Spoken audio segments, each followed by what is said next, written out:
We have another sit down talk video, and today's topic of this video is how to travel safe as a female solo traveler, but I think some of these safety tips can apply universally. Tip number one, do your research. research. That doesn't mean you have to overly research, because I've done that before. It doesn't mean it takes years and years and years to research, and it doesn't mean that you have to travel scared. But having information is the key to all aspects of life, but also to travel.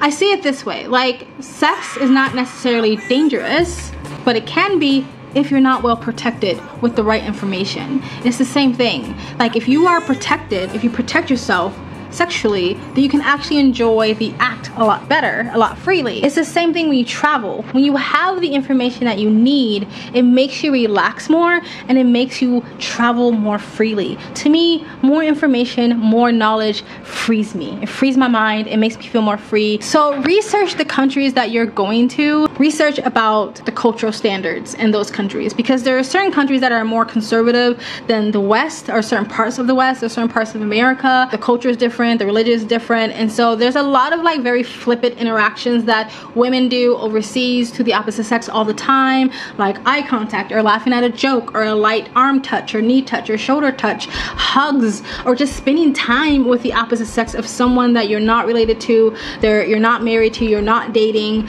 That can seem taboo in some countries, and I'm not saying that that means something dangerous is going to happen to you, but maybe you'll find yourself in an uncomfortable situation that you don't want to be in, and you have to explain your way out of. The way I like to do it is, if I'm in a country with a certain culture where the women do not spend a lot of social time with the men, then I follow suit. Unless it's within like the expat travel bubble, then it's a little bit different. Like when I was in India, there's a lot of Indians who also travel quite a bit in India, and a lot of Indians that are also expats and are also long-term travelers. Sometimes the culture or the perception and perspective of things, of the relationships between genders, are different within those bubbles, but the country and the culture at large, I try to emulate whatever the culture is between genders or sexes in that country. I try to basically look and see what the local women are doing, and I follow suit, right? And so if I know it's quite taboo with a certain culture, like a Muslim culture in a country or something like that,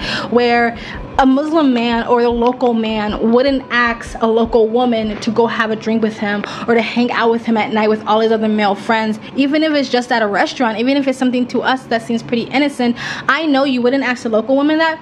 So why are you asking me this? Why are you asking me that? Is it because you think you know that I'm an expat, or you know that I'm a foreigner or Westerner, so you know I'll probably say yes?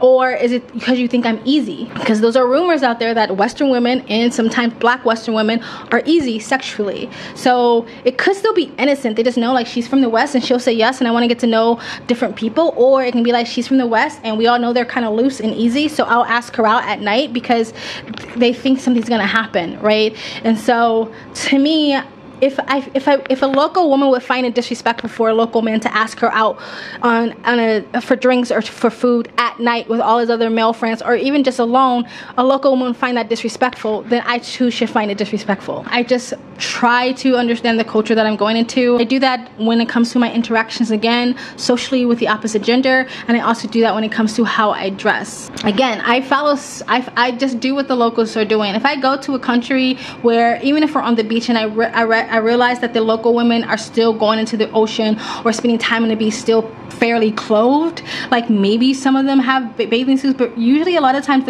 the conservative countries, or the Muslim countries, or the countries where women don't reveal their skin too much, a lot of times they will either go into the water with their traditional clothing on, like a hijab or something like that, a burqa or whatever, or they will go into the water with a covered giant oversized t-shirt and some shorts or something like that. You don't have to completely 100% assimilate to that, but don't go wear your string bikini out to the beach in a culture where the women pretty much stay covered up, the local women. Like, just try to like be respectful to the culture you're in, but also like it's just better for you not to have everyone staring at you because you're practically naked to them, right? Again, it doesn't mean something dangerous is gonna happen to you, but it just makes your experience, to me, a lot better. I don't want to be walking around with my body out and all the women are covered up, and not only am I having the guys stare at me, I'm making the women around me also feel uncomfortable. Respecting the culture you're in is also it's something that is I'm very passionate about. I just think it's a level of like respect. You're going to someone else's home. Try to respect the culture that you're in. So that's one. The other one I would say is try to hook up with people. Not hookups. I don't mean hook up like sexually. I mean try to like latch yourself to someone else's plans. Not in a desperate please stay with me type of way, but like when you're on the trains or when you're in buses or when you're just walking around in cities and towns and stuff like that, try to meet people. Ask people where they're going. Where's their next destination? You might realize your travel itineraries are pretty similar, or maybe you want to be spontaneous and change your plans to match another person's. But if it is the same, or you want to pivot your plans with someone else, you can always say, hey, I'm also going to Laos, or I'm also going to Cambodia, I'm also going to whatever country you desire. Maybe we should go together. Is it okay if we go together? If it's okay if we take the same train and the same bus or whatever? It's very common when it happens. You can have a travel buddy for a week, 2 weeks, a month, a few months, a year. It depends on how well you guys connect.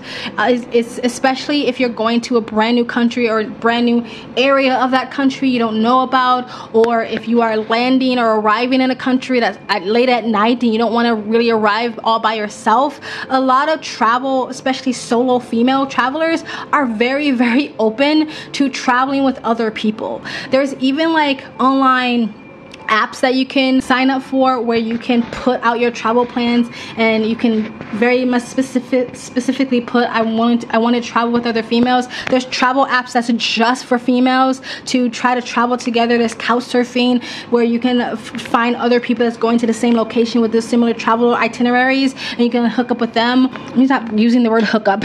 I mean link up with them. So yeah, try to find other people that are on the same travel path as you, and just link up together and travel together, whether it's one other person or a few other people. It's very common for that to happen throughout South and Southeast Asia, because it's almost like the Southeast Asian loop where people come to Thailand and then they either go to Cambodia or they either go to Laos, and if they go to Laos then they probably go to Vietnam after that.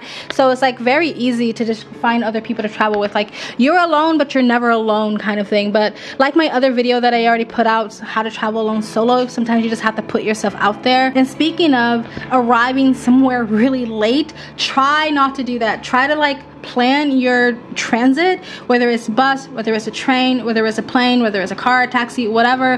When you're getting to a new location, either it's a new country or it's a new part of a country, try to plan it in a way where you're not getting there super late at night or at night. In my opinion, try not to just arrive at night. Anytime where the sun is rising or setting or the sun is just out, try to get and land to a new location around that time. Sometimes it's hard to do that. Sometimes the cheaper tickets are like that. The cheaper tickets, you arrive to a new place like 3 o'clock in the morning or something like that, so you might have to pay a little bit more so you can land in a reasonable hour. So that's what I really try to do.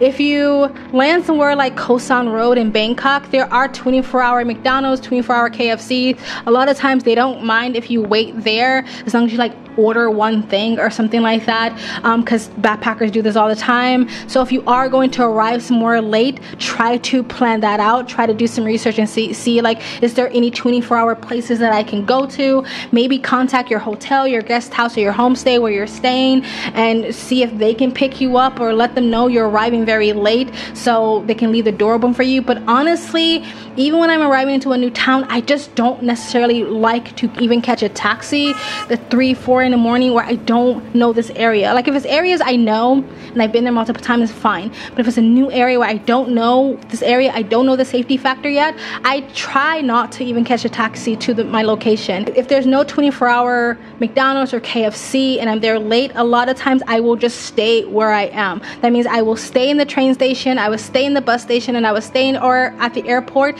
until the sun comes up. I try not to move anywhere in the public, in the dark, late at night, until I know this area, until I know what the safety factor is. Another tip I can give you, especially again if you're in a new location or you're going somewhere new, you've never been there before, is when you catch a taxi, a Grab, a Uber, or what have you, also follow the directions on your own map to make sure they're going in the right direction. And this also helps you not get scammed or overpay the amount, because sometimes they like drive in a circle, or they go the wrong way, or they don't want to admit they don't know where they're going and they're lost. So that happens a lot too. You can help give them the directions, but I like to follow along on the map to make sure they're taking me the right way. And I even do this on public transit. Again, especially if I'm landing somewhere really obscure and really late at night, even with the bus, like I will follow on the map to make sure they're going the right way. Also to see if they're going to be going past my location,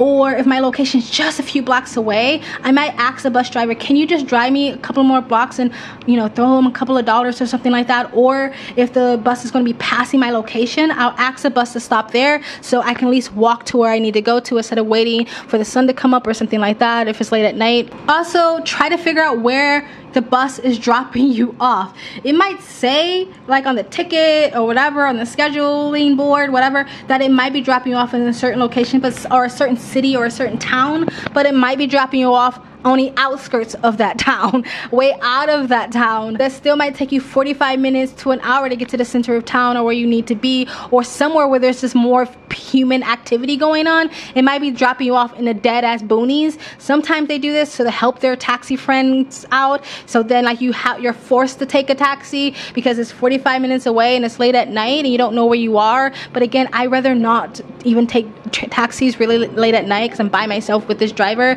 and until I understand the safety factors of that area, I try to just be more cautious with that. And so if you do find out that it's dropping you off in a boonies or somewhere, you can try to change your ticket and to make sure the ticket that you bought, the bus or taxi or whatever, the train is going to as close as possible to drop you off to where you need to be, or at least to, again, where there's more human life going on, so you're not alone in the boonies in the dark. Another safety factor is don't tell people you're alone all the time. For me, I just read the room. I try to read the person's energy. If it's a guy, I really don't like when their first question is like, where are you staying, or are you by yourself?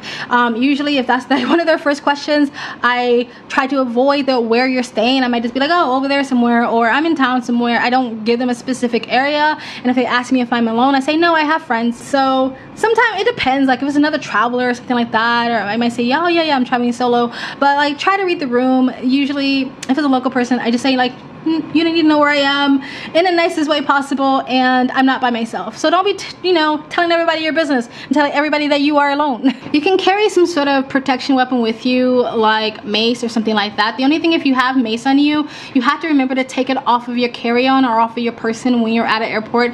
The amount of times I've had mace taken away from me because I forgot I had it at the airport, I lost count. I just stopped buying them because it was like I just kept forgetting. So you can have mace, or like a tweezer, like a little tweezer or something that with a sharp edge just on you, on your person. There's certain things activities I won't do as a female traveler. Like personally for me, I don't hitchhike. I know there are solo women who hitchhike and they're perfectly fine. I don't hitchhike. That's not an activity that I would do. You have to also be careful about the type of travel influencers you are watching and you're getting knowledge and information from. You have to ask yourself, will I be traveling the way they're traveling? A lot of male solo travelers travel in ways I personally don't think is safe for females to travel, and they can be a little bit more loose with their plans and go to certain places and do certain activities I wouldn't do by myself as a female solo traveler. So when you're watching someone's channel, and if it's a male or if it's a couple or if it's a group of friends and they're doing all these crazy, spontaneous, exciting things, you can do those things too, but you might have to plan a little bit differently. Ask yourself, do I feel safe traveling the way they're traveling by myself as a female? So let's just keep it in mind. If you would like any more information about how to travel solo as a female or long term, please contact me for your personal travel consultation today.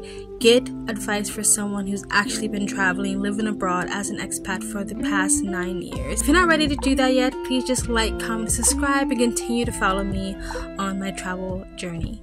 Thank you.